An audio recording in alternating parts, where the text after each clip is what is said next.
I clawed my way out of Willamette.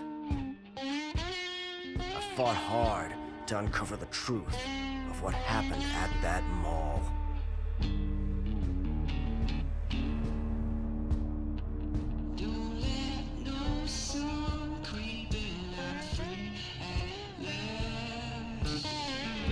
And things were good.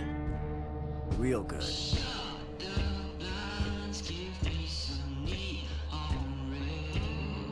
For a while.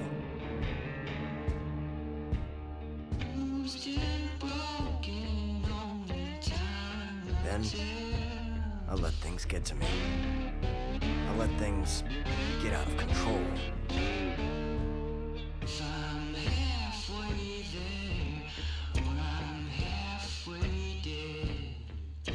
I think deep down, I knew I hadn't uncovered what was really going on.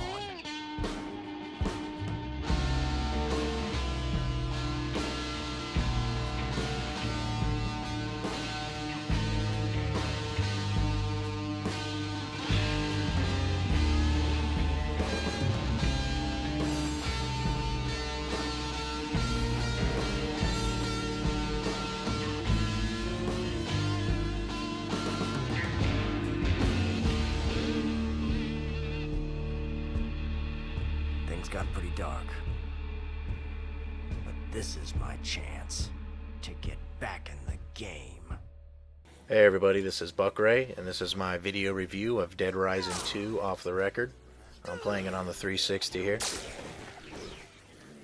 Now you're going to be playing as Frank West, obviously from the original Dead Rising, and he's back with his camera, so you're going to be taking pictures and things like that, like you did in the original game. Now as far as the main story is concerned, it's very similar to Dead Rising 2, but it definitely has a twist, obviously, for Frank West. Of course, Zombrex is still going to play a very big part in the game, but it's actually you that needs Zombrex. It's actually Frank West that needs it because he was infected in the original Dead Rising. So you're still going to need to get that every 24 hours, but obviously you're getting it for yourself this time around. And there's also a new zone, which is pretty cool. It's actually kind of like a theme park. You know, there's rides and things like that. And there's a few new psychos that you'll run into, and a few new weapon combinations you can create. There's not a whole lot of new weapon combinations, but there's a few of them that are pretty cool. But those of you that have played Dead Rising 2, I mean, are going to be very familiar with the game. Nothing's really going to come out at you and surprise you as far as the story's concerned.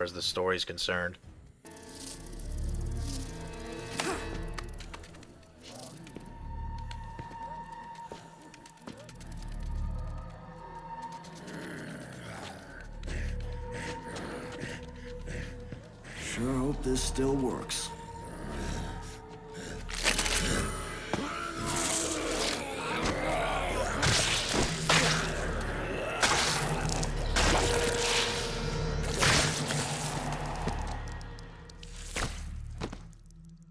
Now, a lot of people might compare this to Dead Island or compare Dead Island to Dead Rising, but the only two things that are in common between those games are zombies and weapon crafting.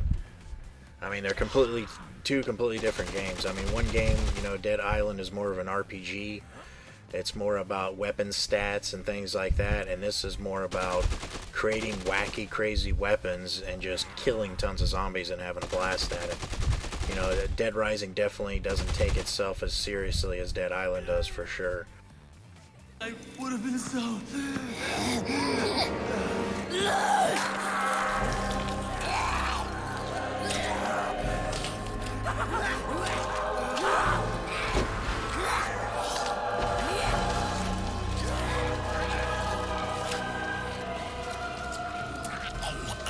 You may now feed the bride.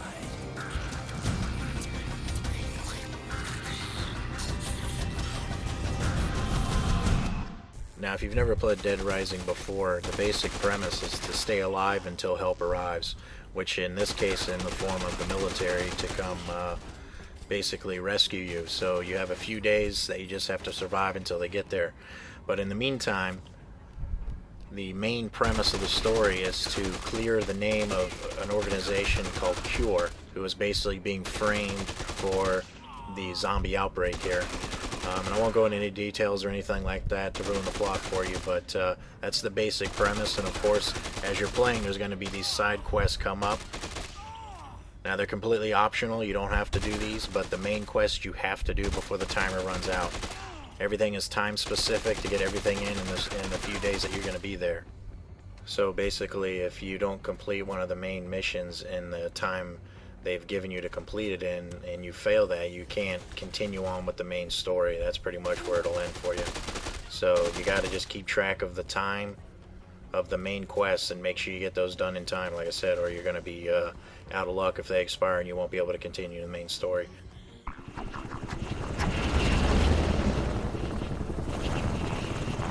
So, Frank West, you here to get your next big scoop? No way, pal. I'm not here for work. This is my vacation!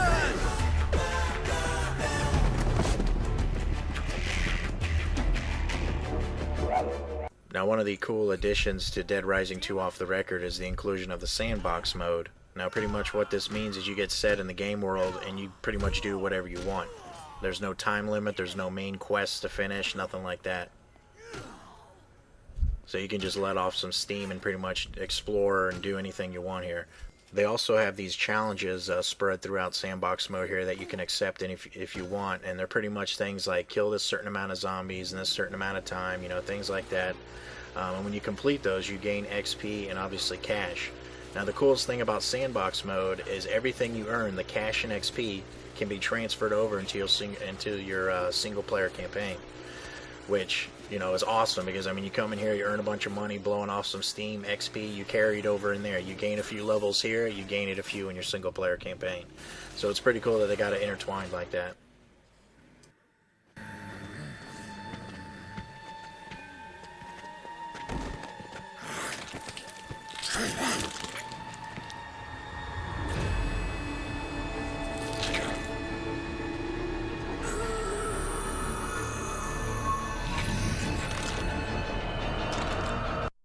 So there you have it. That's my video review of Dead Rising 2 off the record. I'm giving it an 8.5 out of 10.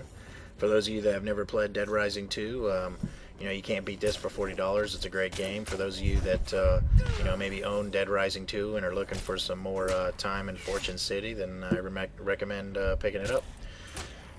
But I'm going to put some more videos online of some cool weapon combinations and things like that you can get in the game. And thanks for watching, and please subscribe.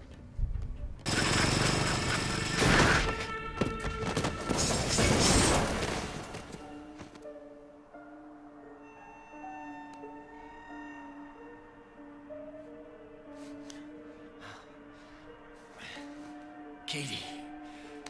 Katie. Katie? Are you all right?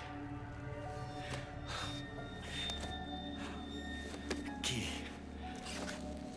You're okay. You're safe now. That's all that matters.